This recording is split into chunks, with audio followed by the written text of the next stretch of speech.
सबसे पहले मंच को सजाते हैं। मैं माहेश्वरी शिक्षण विकास संस्था के अध्यक्ष आदरणीय श्री गोपाल लाल जी लोया, संस्था के संस्थापक अध्यक्ष डॉक्टर श्री राजेंद्र जी मुंदड़ा, नांदेड़ जिला माहेश्वरी युवा संगठन के श्री दीपेश जी दरक, महाराष्ट्र प्रदेश माहेश्वरी युवा संगठन के उपाध्यक्ष एडवोकेट आनंद जी भंग, महाराष्ट्र प्रदेश माहेश्वरी महासभा के उपाध्यक्ष एडवोकेट चिरंजीव लाल जी दागड़िया, नांदेड़ जिला माहेश्वरी सभा के अध्यक्ष श्री प्रकाश जी साहब, आप सभी से निवेदन करता हूं कि कृपया आप मंच पर पधारें और आप भी मंच पर विराजमान हो गए।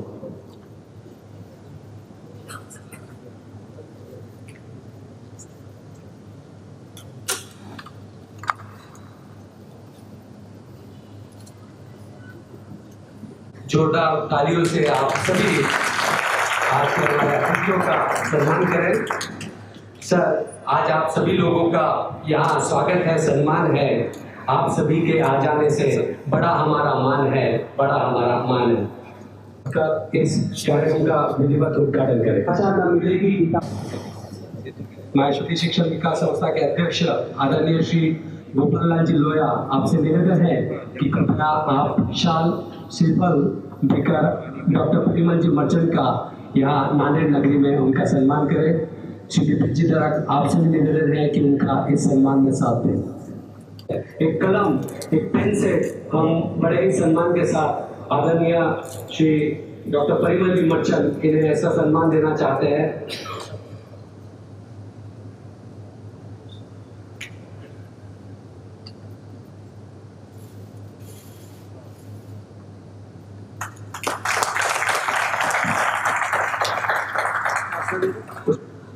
हम आज किस वक्ता को सुनने जा रहे हैं यह आप सभी को बताने की जरूरत नहीं, सूर्य की रोशनी आप तक बताना ऐसा होगा।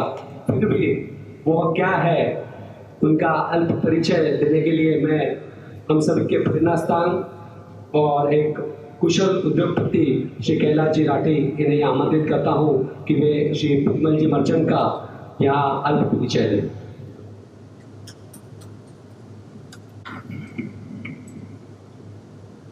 मंच पर विराजमान सभी आदरणीय महानुभाव श्री परिमल जी मर्चेंट और सभी आदरणीय प्रेक्षकगण, मुझे जिम्मेदारी सौंपी है परिमल जी मर्चेंट के बारे में बताने की। परिमल जी मर्चेंट मुंबई के रहने वाले हैं, born and brought up Mumbai से है और इन्होंने इनकी 1980 में बीकॉम की डिग्री हासिल की मुंबई यूनिवर्सिटी से। 1982 में इन्होंने ICWAI की डिग्री हासिल की, कॉस्ट अकाउंटिंग की, और साथ में ही BGL की डिग्री भी हासिल की। इनको बेस्ट टीचर से अवार्ड दिया गया 2014 में वहाँ के हायर एजुकेशन फोरम की ओर से। कहते हैं ना कि आदमी जिंदगी भर स्टूडेंट रहता है, ये प्रोफेसर होते हुए भी स्टूडेंट है, ये इन्होंने प्रूव करके दिखाया। 2018 में इन्होंने डॉक्टरेट की डिग्री हासिल की और बीट फुलानी से इन्होंने 2018 में डॉक्टरेट की डिग्री हासिल की। परिमल जी पिछले 27 वर्षों से प्रोफेसर हैं। इनका मेन कोर एजुकेशन जो है वो MBA में फैमिली मैनेज बिजनेस के ऊपर पढ़ाते हैं, सिखाते हैं और मार्गदर्शन करते हैं। और शायद यही व्यापार समाज की उन्नति की पहले से ही सोच रही।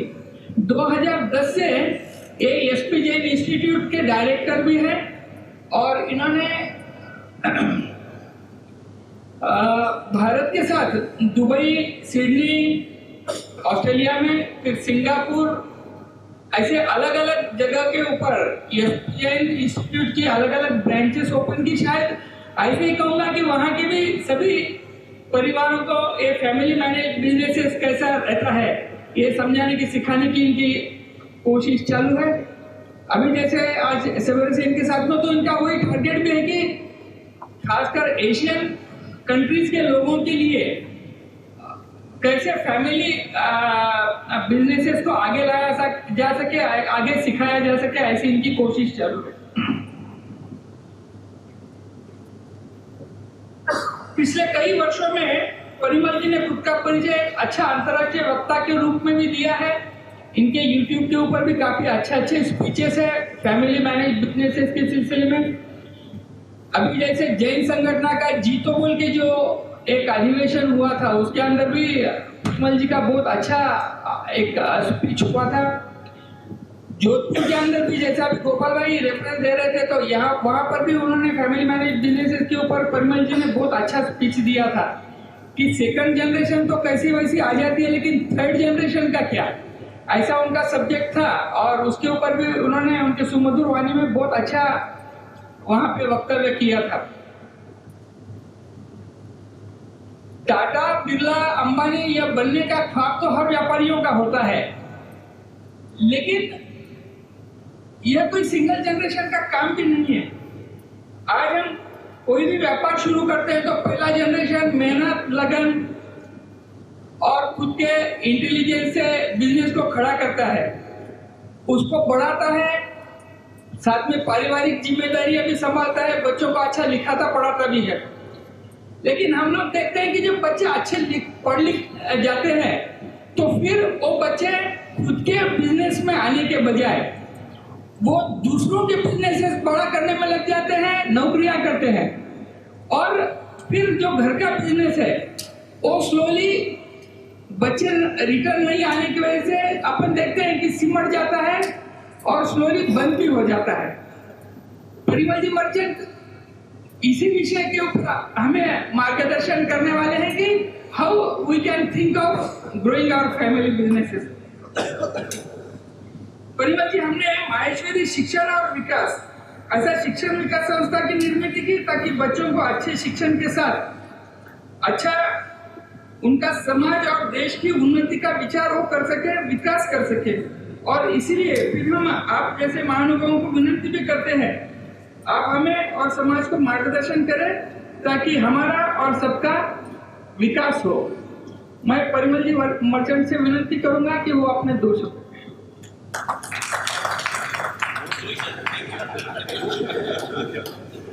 धन्यवाद। आप और डॉक्टर परिमल जी मर्चेंट, इनके बीच के दूरी को मैं खत्म करने जा रहा हूं और इन पंक्तियों के साथ डॉक्टर परिमल जी को यहाँ आमंत्रित करता हूं।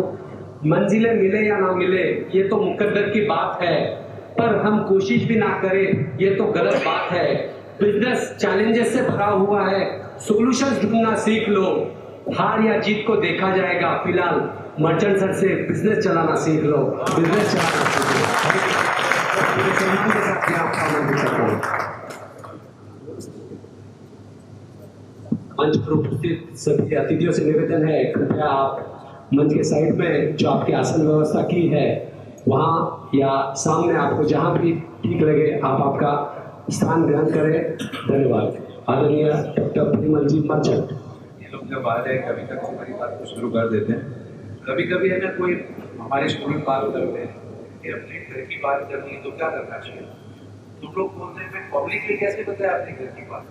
तो हमारे यहाँ पे एक सिस्टम है, कोई भी चीज बोलना है ना तो थर्ड पार्टी के अंदर से बोलने का कि मेरा एक दोस्त है उसके घर में ऐसा ऐसा प्रॉब्लम, तो मेरे प्रॉब्लम के बारे में तो बताना ही नहीं। उसी तरह से मैं जो भी बात करने जा रहा हूँ मैं अपने लोगों की बात नहीं करता हूँ कि अमेरिका में जो इंडियन सेटल है ना उनकी बात। तो जो अमेरिका में इंडियन सेटल है उनके साथ में मेरी फ्रेंड है मयूर दलाल, वो कई लोगों के साथ में मिलते हैं, काम करते हैं। और वहाँ के जो बुजुर्ग लोग है ना उनकी एक कंप्लेन, देखिए कंप्लेन ये है बच्चों को तो दे दी मिल्टन की विरासत, हाथ में रहेंगे संस्कारों की विरासत। ये अभी वहां के लोगों की सबसे बड़ी चैलेंज। पैसा कैसे खर्चा करना ना ये फटाफट सिखा दिया कि पैसा क्या होता है और पैसे को हजम कैसे करना है। वो जनरेशन के लोग बोलते हैं कि हम ये कर नहीं पाते, दैट इज देयर कंप्लेन। तो मैं जब ये सारी चीजें की बात करता था तो हम लोगों ने ये देखा कि मैं आज 58 ईयर्स का हूँ। 50 साल पहले हमारे परिवार में क्या था क्या नहीं था मुझे पता है। जो यंग लोग होंगे शायद उनको खुद को नहीं पता होगा, लेकिन फादर से बात करके भी कुछ ना कुछ तो पता होगा कि 50 साल के पहले अपने परिवार में क्या चीजें होती थी। 50 साल के बाद में मेरे son grandchildren whatever it is, उनके परिवार में क्या बात हो सकती है, कल्पना तो कर सकते। वहां से यहाँ तक आया क्या हुआ, यहाँ से वहां तक जाने क्या होगा, ये वहां से पिछले 50 साल और आगे 50 साल के बीच में एक ही कॉमन पॉइंट है और वो है मैं। अगर आप पिछले 50 का चीज अच्छी चीज आगे 50 में जाएगी या नहीं जाएगी डिपेंड करता है हमारे। And this means a very important thing. 50 साल पहले मेरे घर में क्या, जब मैं देखता हूं हमारा तो हम लोग 5 भाई बहन, तो 5 भाई बहन, मदर फादर, 1 रूम किचन का घर था, तो छोटे घर में रहते थे। तो मुझे तो कभी याद नहीं कि मेरे फादर ने कभी पूछा भी होगा कि क्या पढ़ते हो क्या नहीं पढ़ते हो, जो भी है। मैं 10 साल का था तभी से मेरी माँ ने मुझे बोला था that you have to travel alone in train। अभी बॉम्बे की ट्रेन तो आपको मालूम है कैसी किस तरह का ट्रेन है, but my mother encourage me to travel alone. ये हुआ कि मैं 20 साल का हुआ तभी भी मेरे कुछ फ्रेंड थे जो ट्रेन में ट्रैवल नहीं कर सकते थे, but my mother encourage me to travel alone in train. वैसे तो बहुत छोटी चीज लग रही है, लेकिन उसके कारण कुछ कॉन्फिडेंस डेवलप हुआ, कुछ चीज हैंडल करने की ताकत आई, दूसरों से हम लोग और भी कुछ कर सकते हैं, विश्वास आया। मेरी मदर को तो कुछ नहीं मालूम था, उन्होंने तो खाली बोला करना कुछ नहीं होगा, बस हिम्मत था।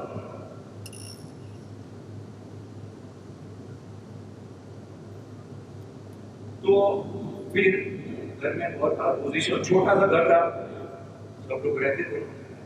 घर कभी छोटा नहीं पड़ा, छोटा घर था लेकिन छोटा नहीं पड़ा। 2 रूम के घर में 7 लोग रहते थे, फिर भी गेस्ट आते थे तो वहां रहते थे। कैसे मैनेज करते पता नहीं, लेकिन छोटा नहीं पड़ा। फिर क्या हुआ, financial position became very tough. मैं 11th स्टैंडर्ड में एडमिशन लेने के लिए गया, हमारा न्यू ईयर बोर्ड तभी शुरू हुआ था, तभी तक 11th एसएससी था, हमारे टाइम से 10th एसएससी था। तो मैं 11th एडमिशन के लिए गया, फीस भरने के लिए पैसा नहीं था। तो प्रिंसिपल ने बोला हम लोग तुम्हें स्कॉलरशिप दिला देंगे, फ्री शिप दिला देंगे, लेकिन एडमिशन फी तो भरना पड़ेगा। वो 30 रुपया है, और मेरे पास में 30 रुपये नहीं थे, हमारे घर में 30 रुपये नहीं। तो मैंने मेरे भाई को बोला कि वैसे भी ये सब पढ़ के क्या करना है, कुछ काम तो फिर गलत है। तभी मेरे भाई को पढ़ा लिखा नहीं, उसने स्टैंडर्ड से छोड़ दिया था। उसने बोला नहीं कुछ भी करना है, पढ़ना तो है, कहीं से भी 30 रुपया लेके आए और 30 रुपया भरा।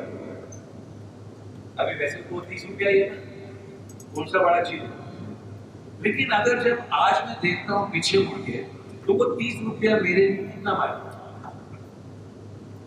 If that 30 rupees was not there, where I would have been? With that 30 rupees, where I am? Will my daughter ever know? वो 30 रुपये की क्या रहती, जब तक हम बताएंगे नहीं तो कैसे पता चलेगा। ये आज हम जहाँ पे भी है, हम लोग अपने आप नहीं टिक पड़े, कई लोगों का कॉन्ट्रीब्यूशन है, उसके कारण हम लोग यहाँ पे पहुंचे। कई लोग बोलते हैं, हम लोग बोलते हैं I am very capable, very nice, very capable, but बने कैसे? तो वही एक महेश्वरी फैमिली की बात है। महेश्वरी फैमिली के साथ में मेरा कनेक्शन पिछले 10-12 साल से थोड़ा बढ़ते गया। एक joint family, 42 family members staying in one kitchen with one thing together, 8 brothers, wife, बड़ा सारा बिजनेस। किसी का पर्सनल वेल्थ नहीं, किसी का पर्सनल इनकम नहीं। और उन्होंने मेरे से पूछा कि इतने साल से हम लोग चला रहे हैं, आपको क्या लगता है आगे ये चलेगा या नहीं चलेगा? लोग समझते हैं ना प्रोफेसर है तो उनको सब मालूम। मैं ऐसा फैमिली पहली बार देख रहा हूँ, मैं आपको क्या एडवाइस करूँ? तो हम लोगों का प्रोफेसर का एक स्टाइल है, हम लोग हार तो मानते ही नहीं जल्दी। जो चीज हमको मालूम नहीं पड़ता है ना, तो हम लोग एक सवाल पूछते हैं, तो अभी आप सोचो, अपन को सोचना नहीं। तो मैंने पूछा कि आप तो ये सब कर रहे हो, अगर इसमें से कोई निकम्मा निकला, खाली खर्चा करेगा, तो फिर उसका क्या? तो बोलते पहली बात हमारा घर का निकम्मा निकलेगा कैसे? दूसरी बात, आप लोग यहाँ पे बैठे किसके लिए? तीसरी बात, फिर भी हो गया ना हमारा तकलीफ। Now this whole thing about accommodating everyone in the family was the base of the family value 50 years ago. ठीक है, ये फैमिली तो मुझे भी मिला, लेकिन 50 years ago it was very clear. मैंने उनको पूछा कि ये थर्ड जनरेशन का लड़का डॉक्टर बनेगा तो उसकी कमाई किसकी? उन्होंने मुझे पूछा, इसमें सवाल ही किधर है? मेरी समझ में नहीं आया। मैंने पूछा इसमें जवाब भी किधर है? मुझे सीधी बात है, वो डॉक्टर बना कैसे? वो फैमिली के सपोर्ट से डॉक्टर बना। और दूसरा, हमारे फैमिली में तो साफ बात है, if you are strong you take care of the rest. तो फिर वो तो फैमिली का ही होता है। अभी ये जो थिंकिंग है ना कि जो भी हम है फैमिली के कारण है और जो भी हमें करना है फैमिली के लिए करना है, ये 50 साल पहले तक क्लियर है। आज अपने अंदर क्लियर है कि नहीं पता नहीं है, लेकिन we are the people who are responsible कि अगले 50 साल में ये रहेगा या नहीं। This is where the whole point started. आज लोग मेरे जैसे लोगों को भुला दो, 20-25 साल पहले भुलाने की जरूरत नहीं, सबको मालूम। आजकल लोगों को प्रॉब्लम लग रहा है, तो प्रॉब्लम है क्या? पहला प्रॉब्लम में तो क्या हुआ कि हमको आता ही नहीं है कि पेरेंटिंग कैसे करना चाहिए। भाई ये बच्चों में संस्कार कैसे देने के? पहले शुरू किया ना, संपत्ति की तो विरासत दे दी, लेकिन संस्कारों की विरासत मेरे हाथ में रहेगी, तो कैसे देने की? मेरे पिताजी तो मुझे कुछ ऐसा दिया नहीं था। मदर ने खाली बोला ट्रेन में जाओ। घर में इतने लोग फिर भी गेस्ट आते तो घर पे रहते। इन्होंने तो ट्रेनिंग नहीं दिया, लेकिन ये करते करते लोग सीखे। उस टाइम में अगर कोई पेरेंट्स के घर से अलग होता है ना, तो पूरा समाज उसको और इस तरह से देखते हैं तो उसको लगता है ये मैंने कितनी बड़ी गलती कर दी। डिवोर्स लेना मतलब घर में कितने भी प्रॉब्लम होंगे, लेकिन अगर किसी ने डिवोर्स लिया तो सोशल इश्यू इतना ज्यादा होते थे कि उससे अच्छा घर के प्रॉब्लम हैंडल करो।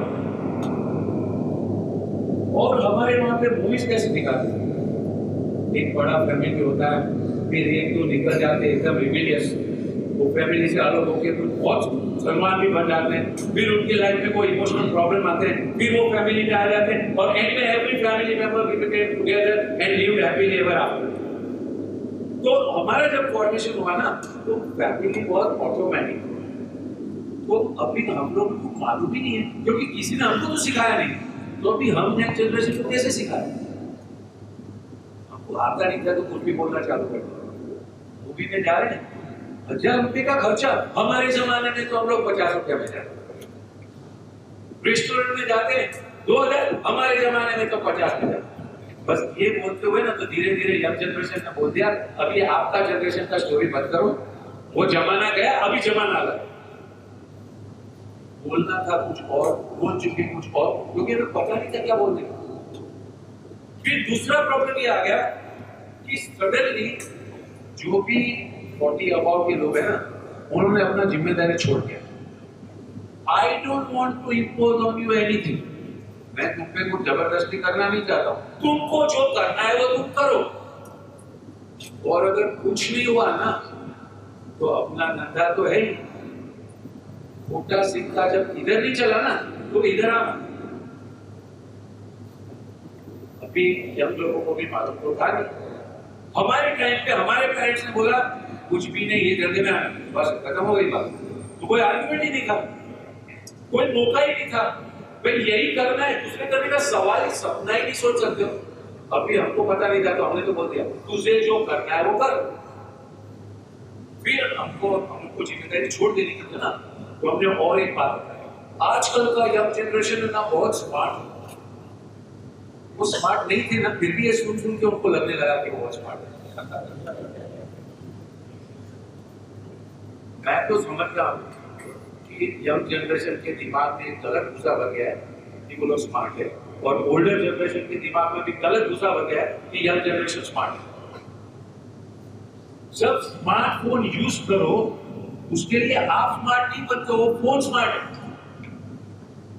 जो स्मार्टफोन यूज करता है उसके मैं स्मार्टफोन यूज कर सकता हूं, उसके लिए मैं स्मार्ट नहीं बन जाता, वो फोन स्मार्ट है, आप तो ऑर्डिनरी हो।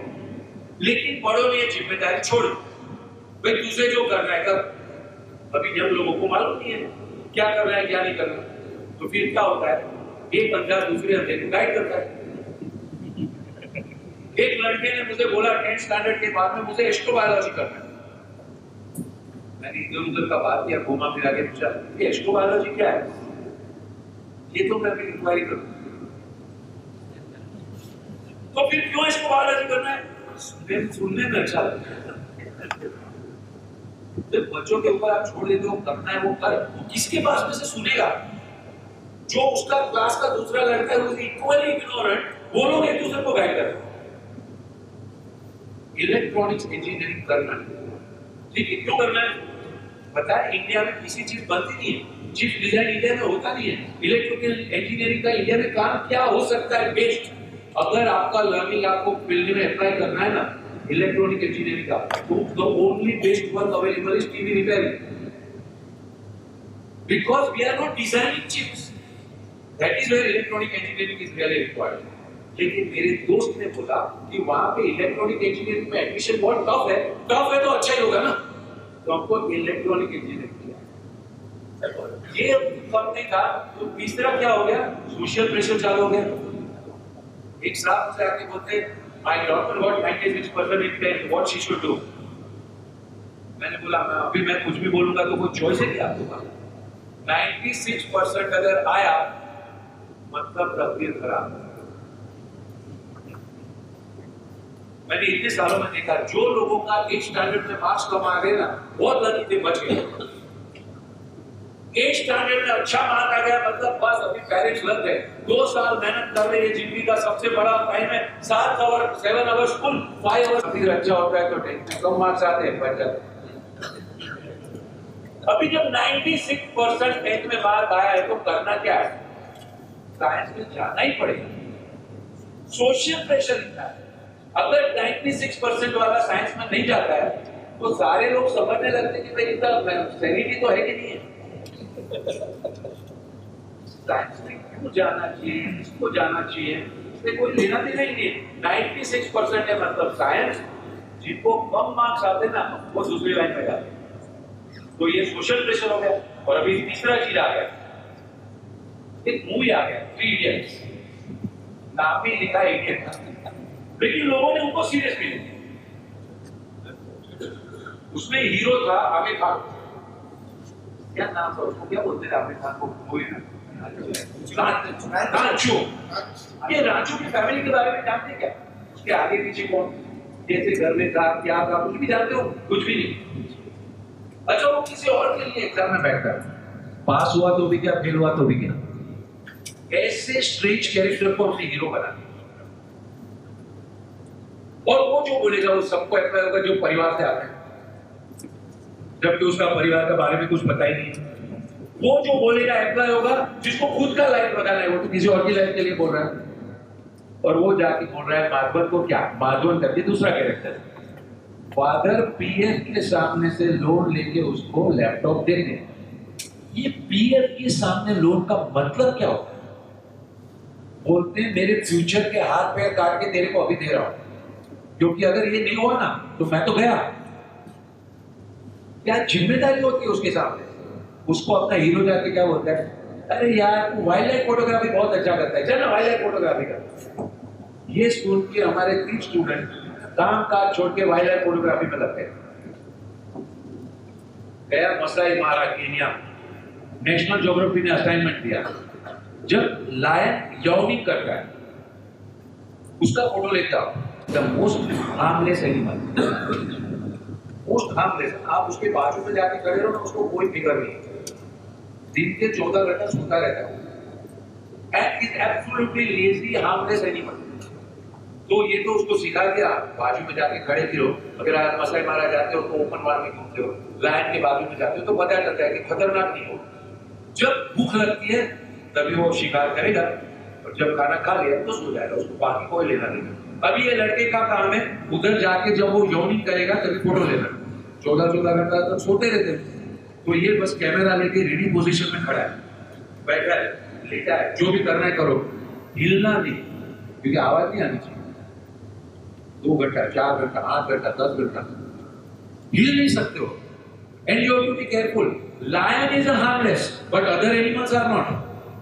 तो कोई दूसरा एनिमल पीछे से तुमको अटैक भी कर सकता है। तो carry with all that finally lion ने मुंह खोला, इसने फोटो लिया, नेशनल ज्योग्राफी में जाके दिया, बोलते गुड पिक्चर, ओके रेम्यूनरेशन $100, यानी 5,000 रुपया। बोलते बस ओनली दिस मच, बोलते और क्या, ऐसे तो हमारे पास में 1000 पिक्चर। तभी ये लड़के को पता चला wildlife photography is good as a hobby, घर नहीं चल सकता है। लेकिन रांचो ने तो बोला था, और ये सुन के कई लोग लग गए ऑनलाइन के ऊपर, और ये तो कुछ नहीं था, अभी तो और बाकी है जोशी, इतना गरीब घर, बीमारी, father is coughing, so helpless, can not scratch also, मां बैलेंस से स्क्रैच करती है, इसके बाद बैलेंस पे आते, बैलेंस से आते रोटी पे, रोटी आमिर खान के मुंह में, और आमिर खान ने मुंह बनाया और स्टेडियम हंसने लगा जोरदार। किसके ऊपर हंसे आप लोग? जो रोटी के ऊपर आप लोग हंसे, वो रोटी वो परिवार के लोग रोज खाते हैं, ये उम्मीद रख के कि ये लड़का कभी बाहर निकलेगा, हमारे पूरे गरीबों को बाहर निकालेगा। हमने मोकरी की उन गरीब लोगों की, क्योंकि उन्होंने उम्मीद रखी थी अपने घर के कोई जवान पे। उसको जाके अपना राजू क्या बोलता है, अरे ये सब छोड़, come on terrace, drink and dance, all is well. तो एक लाइफ है, हमने बच्चों को कुछ बोला नहीं, आपस में वो लोगों ने बात किया, 3 इडियट जैसा मूवी देखा, और सबके दिमाग में एक चीज आ गया, फॉलो योर पैशन। किसी को भी बोलते ना, आगे भाषण वही देता है, फॉलो योर पैशन।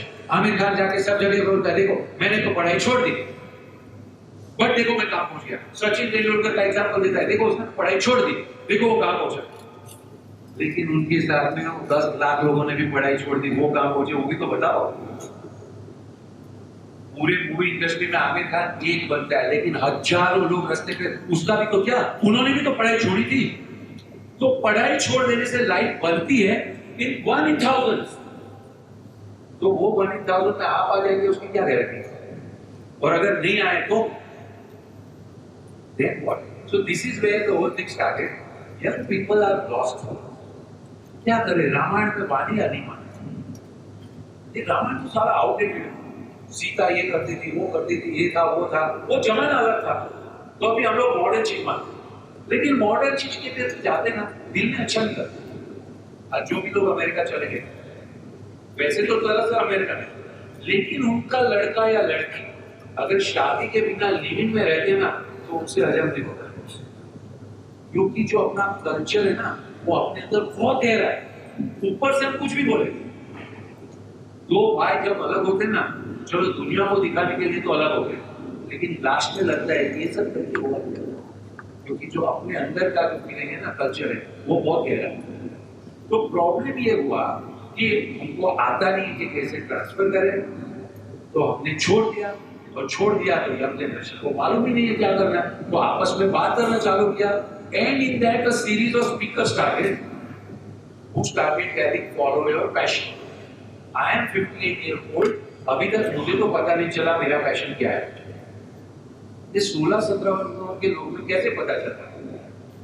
तो उनका एक ही पैशन होता है। आज का जो फैशन चलता है ना, वो इनका पैशन। तो आज अगर माइकल जैक्सन आ गया, म्यूजिक चला ना, तो सबका पैशन हो गया, उसे म्यूजिक करता है। और क्रिकेट का पैशन करता है, तो अभी मेरा पैशन है, I want to be cricketer. 90% of the young people have a passion to start restaurant, क्योंकि पार्टी करते हैं ना वहां पे। क्या दिखता है? बहुत साल पहले लाहौर से एक लड़का बॉम्बे में आया। लाहौर में था वो, तभी उसको किसी ने बोला कि यू डू गुड एक्टिंग, तो वो बॉम्बे में एक्टिंग के लिए आ गया। चक्कर, उसके बाद और कुछ नहीं था, उसका स्टैम्प का एक कलेक्शन था, बस वो था, और थोड़े बहुत रुपये थे, बॉम्बे आ गए। चक्कर काटने लगा इधर उधर कोई भी जगह पे। फाइनल एक टाइम उसको एंट्री मिला, सामने बलराज साहनी, यहाँ पे लड़का। पहला डायलॉग बलराज साहनी बोलना है, दूसरा इसको बोलना है। बलराज साहनी ने डायलॉग बोला, ये कुछ बोलने गया, डायरेक्टर ने बोला कट, बराबर नहीं बोला, वापस। बलराज साहनी को वापस बोलना पड़ा, ये बोलने गया, डायरेक्टर ने बोला कट, वापस। 3 बार ऐसा हो गया, तो बलराज साहनी गुस्सा हो गया, किस गधी को लेकर आ, भगाओ उसको, और उसको एक्चुअली भगा।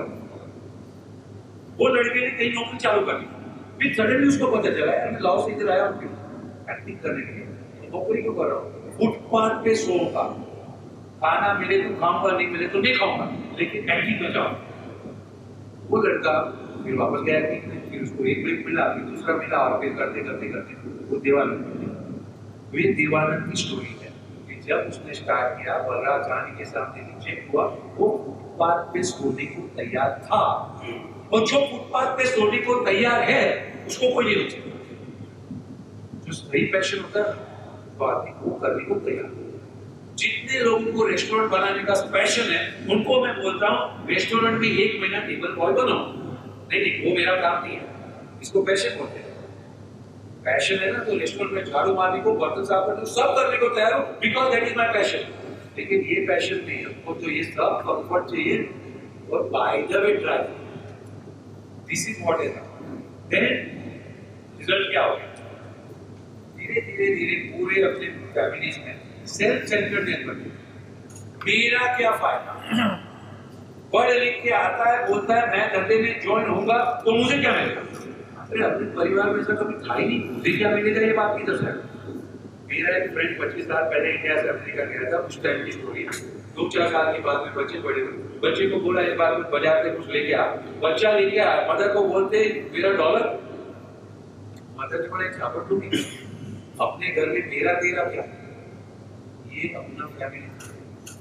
अमेरिका में भले लो, अमेरिका में हर चीज के लिए मेरा कितना तेरा कितना हो सकता है, लेकिन हम अमेरिकन नहीं, हम इंडियन है, और इंडियन कल्चर में फैमिली इज फैमिली, मेरा तेरा नहीं होता है। लेकिन धीरे धीरे अभी इंफ्लुएंस चालू होने लगे, मेरा क्या फायदा, मैं आपके बिजनेस में ज्वाइन करूं तो मुझे क्या मिलेगा? आपका मेरा ये अपना बिजनेस है, तो feeling the word language everything should be our, nothing about mine and nothing about your. But ये इंक्रेडिबली चालू, फिर जब सेल्फ सेंटर्डनेस आती है ना तो उसके साथ में बहुत सारे काम आते हैं। अभी एक नया काम, आई नीड माई स्पेस। अच्छा, तो अभी तक आप लोग दूसरों की स्पेस में थे, उसका क्या? जब आप बड़े बने ना, बड़े हुए, ये सब हुए, तब आपकी स्पेस नहीं थी, तभी दूसरों की स्पेस में चले गए। आपने दूसरों को डिस्टर्बेंस किया, वो चलेगा। Now nobody should give me disturbance because I need my own space. और फिर ये तो हो गया कि फादर लोगों का जो भी है वो तो उनका है, और लोगों ने भी लोग समाज में पूछना चालू कर दिया, what have you done? This is your father's business, what you have done. तो धीरे धीरे अभी एक नया चीज है, I want to start something of my own. जहां पे भी जाते ना, ये तो सब ठीक है, I want to start something of my own. तो हमारे यहाँ पे एक स्वामी जी आए थे, एमपी कॉलेज, स्वामी जी को गीता के ऊपर भाषण देते हैं, स्टूडेंट के ऊपर देखो कितना टॉर्चर होता है। एक बार भी में हम लोग बोलते हैं बड़ा नौकरी करना चाहिए, बड़ा पगार लेना चाहिए, और स्वामी जी बोलता है पैसा तो हाथ का मैल है। जैसे स्वामी जी का भाषण खत्म हुआ ना, तालियां बजी। उस दिन से मैं समझ गया हूं, जब प्रोग्राम खत्म होता है ना, तालियां बजती है तो 2 रीजन हो सकता है, थैंक गॉड खत्म हुआ, ये भी रीजन हो सकता है, या अच्छा था ये भी हो सकता है। तो अभी से कभी भी तालियां बजती ना, मैं खुश नहीं हो जाता, कोई भी रीजन हो सकता है। एनीवे खत्म हो गया तो सबको अच्छा लगा। फिर ग्रीन रूम में लेके गए, एक स्टूडेंट भी गया, स्टूडेंट ने स्वामी जी को चाय दिया, स्वामी जी ने चाय का सिप लेके हुए बोला बहुत अच्छा है, किसने बनाया? लड़के ने बोला मैंने बनाया, हमारी कॉलेज में सिस्टम है, जो भी सब कुछ है ना स्टूडेंट वॉलंटियर को करना है, सर मैंने बनाया। अच्छा तो चाय भी बना दे, कैसे बनाया बताओ? एक टोप लिया और उसमें पानी डाला। अच्छा, पानी कैसे बनाया? पानी मैंने नहीं बनाया, पानी नल में आया। अच्छा, तो नल में पानी कैसे लाया? मैं नहीं लाया, वो रिजर्वर से आया। क्योंकि तो रिजर्वर में कैसे लाया? मैं नहीं लाया, वो तो बारिश होता है ना, तो रिजर्वर में पानी। ओके, फिर मैंने उसमें थोड़ा दूध डाला, पूछो उसके पहले ही बोल देता हूँ कि मैंने नहीं बनाया। दूध आया डेयरी से, और डेयरी में भी मैं नहीं लाया, वो आया गाय से, और गाय में भी मैं नहीं लाया, वो घास खाया उसमें से। अभी तो खाली दूध और पानी हुआ, अभी तो चाय पत्ती डालना बाकी है, शक्कर डालना बाकी है, और सब डाल दिया ना तो चाय नहीं बनती है, उसके नीचे फ्यूल चाहिए। स्वामी जी बोलते हैं जब इंसान एक कप चाय को भी बना सकता है, तो कहां से चीजें क्या है? I want to do something of my own. तुम्हारा ओन क्या हो सकता है? There is nothing of my own. We are dependent on so many things. Why do we get this idea of my own? Imported idea. अभी मेरा क्या हुआ? कुछ टाइम पहले, मतलब 1.5 साल पहले मेरे हाथ में फ्रैक्चर, तो हाथ झोली में था। पहली बार मुझे पता चला कि जब आप झोली में है ना, इतने वीआईपी बन जाते हो। एयरपोर्ट में मेरे को स्पेशल क्यों मिला? आपके लिए स्पेशल क्या इम्पोर्टेंस है? फिर सब लोग मुझे पूछते क्या हुआ। अभी जब लोग पूछते क्या हुआ तो क्या करें, बताया या नहीं बताया? बताने के उनको एक्चुअल में जानना या नहीं, फॉर्मेलिटी क्या होगा, लेकिन पूछ लिया तो बताना पड़ता है कि मैं ऐसे जा रहा था, वहां पैर रखा, मैंने सोचा सॉलिड सरफेस है, वो प्लाईवुड था, वो टूटा, गिरा, मैं ऐसा गिरा, इधर पूरा वजन है, इधर माइल्ड क्रेक है। तो सब लोग इधर देखते हैं, अपनी दिव्य दृष्टि से शायद थोड़ा सोल्डरिंग हो जाए, तो मेरी क्रैक की ओर नजर डालते हैं।